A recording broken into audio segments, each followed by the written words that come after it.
हाँ red light दिख रही है बस।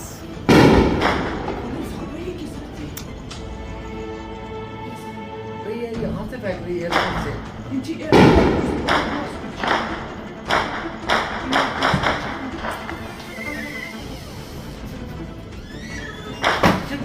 ज्यादा मतलब वो चिपका चुप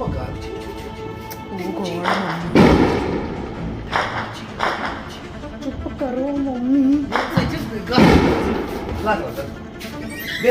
वो तेज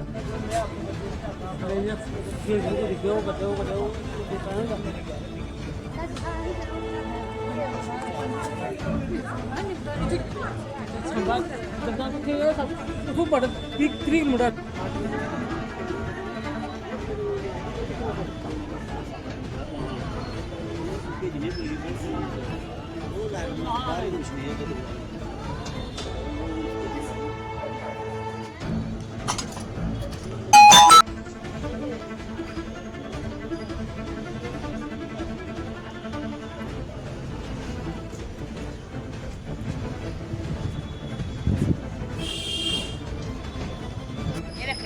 भाई है तो भाई है भाई है ना भाई चल